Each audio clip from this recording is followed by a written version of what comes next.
Hello everyone, welcome to market investment. मैं हूं राहुल गुप्ता। स्वागत करूंगा आप सभी का हमारे चैनल मार्केट इन्वेस्टमेंट में। दोस्तों, आज हम बात करेंगे चांदी के बारे में, आज हम बात करेंगे सोने के बारे में। दोनों ही इंडेक्स के अंदर, दोनों ही सेगमेंट के अंदर हम देख रहे हैं काफी ज्यादा हमें एक स्टेबिलिटी देखने को मिल रही है। थोड़ा बहुत उतार, थोड़ा बहुत चढ़ाव, बाकी रेट काफी ज्यादा स्थिर है।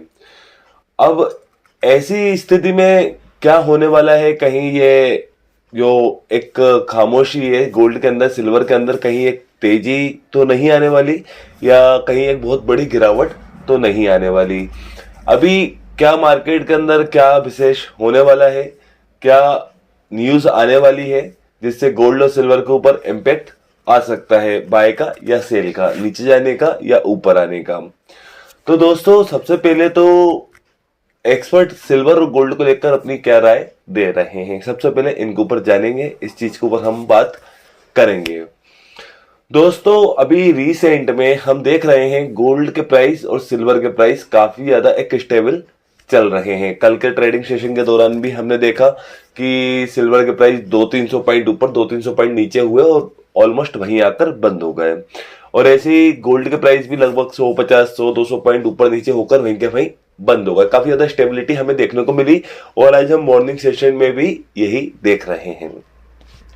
देखिए दोस्तों, अभी कुल मिलाकर बात यह है कि लास्ट वीक में फेड की मीटिंग हुई। फेड ने बिल्कुल क्लियर तरीके से, मतलब एक तरीके से आश्वासन दिया है कि 2024 में ब्याज दरों की कटौती हो सकती है।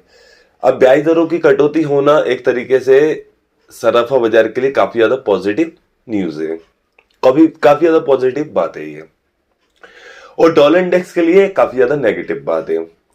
तो जैसे ही फेड ने ब्याज दरों के अंदर कटौती की बात कही, वैसे ही हमने डॉलर इंडेक्स के अंदर काफी बड़ी गिरावट देखी, और वही हमने सोना और चांदी दोनों के अंदर काफी बड़ी तेजी देखी, काफी अच्छी और काफी बड़ी तेजी देखी।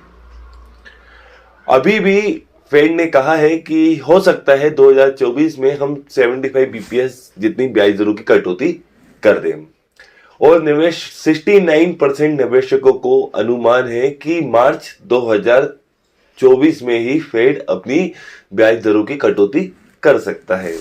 ये पॉजिटिव है बाजार के लिए, सराफा बाजार के लिए।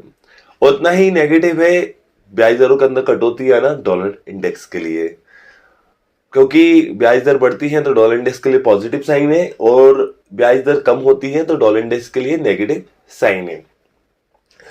और दोस्तों, जैसा कि आप जानते हैं कि ब्याज दरों की कटौती सराफा बाजार के लिए पॉजिटिव है और डॉलर इंडेक्स के लिए नेगेटिव है।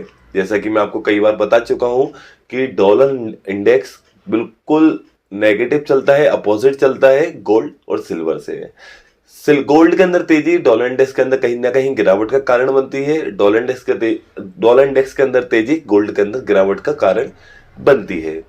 तो अभी बाजार के अंदर तो फिलहाल ब्याज दरों की कटौती को लेकर हमें एक बड़ी तेजी देखने को मिली थी लास्ट वीक के दौरान।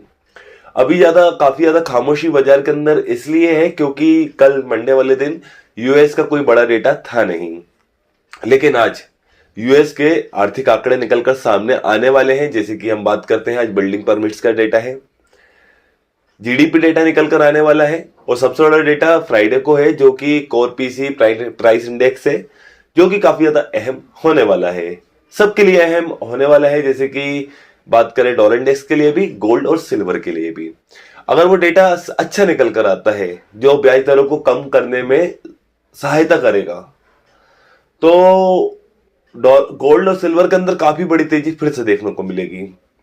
और अगर वही डेटा नेगेटिव निकल कर आता है जो ब्याज दरों को कम करने में बिल्कुल अपोजिट होगा, तो डॉलर इंडेक्स के अंदर बड़ी तेजी हमें देखने को मिलेगी।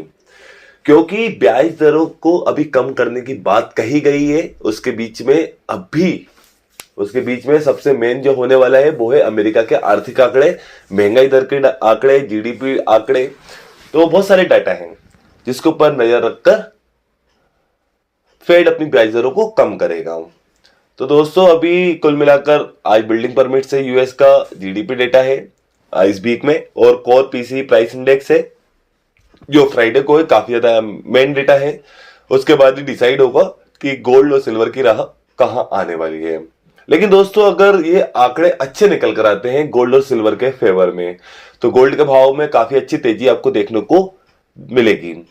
और अगर यही आंकड़े खराब आते हैं तो डॉलर इंडेक्स के भाव के अंदर आपको तेजी और गोल्ड और सिल्वर के भाव के अंदर गिरावट देखने को मिलेगी। तो सब कुछ डिपेंड क्या हुआ, डेटा के ऊपर डिपेंड हो गया। अब मैं दोस्तों एक बात और बोलूंगा कि मार्च पहली तिमाही में जो 69% निवेशक उम्मीद कर रहे हैं कि फेड अपनी ब्याज दरों के अंदर कटौती करेगा, तो अगर कटौती हो जाती है तो गोल्ड और सिल्वर के अंदर काफी बड़ी तेजी आपको देखने को मिलेगी, काफी बड़ी तेजी देखने को मिलेगी। अभी तो कुल मिलाकर एक्सपर्ट अपना बाय ऑन डिप की बात कर रहे हैं कि नीचे के भाव पे आपको मिले तो आप बिल्कुल खरीदारी करो, लेकिन एक अच्छा स्टॉप लॉस होना बहुत जरूरी है। उसमें भी न्यूज के ऊपर नजर होना बहुत जरूरी है, डेटा के ऊपर नजर होना बहुत जरूरी है, स्टॉप लॉस मेंटेन करना बहुत जरूरी है। अगर 59,000 के भाव मिलते हैं गोल्ड के अंदर तो निवेश करने का अच्छा मौका हो सकता है, बहुत अच्छा मौका हो सकता है लॉन्ग टर्म इन्वेस्टर के लिए जो अच्छे खासे टारगेट का इंतजार करना चाहते हैं। अगर आप इंट्राडे निवेशक है, शॉर्ट टर्म ट्रेडिंग करते हैं तो buy on dip with SL एक स्टॉप लॉस के साथ बाय करें, लेकिन नीचे के भाव से।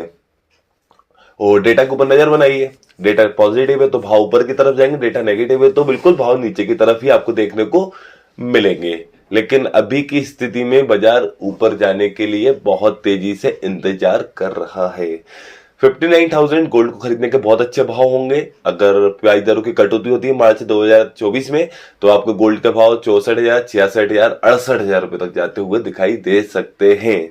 वहीं सिल्वर के भाव 68,000, 70,000 रुपए बिल्कुल खरीदने वाले भाव होंगे। अगर ब्याज मार्च 2024 में ब्याज दरों की कटौती हो सकती है और आर्थिक आंकड़े बहुत मजबूत निकल कर आते हैं तो सिल्वर के भाव आपको 80,000, 82,000 और 85,000 रुपए तक जाते हुए दिखाई दे सकते हैं। लेकिन ऐसा कब होगा, जब फेड अपनी ब्याज दरों के अंदर कटौती करेगा।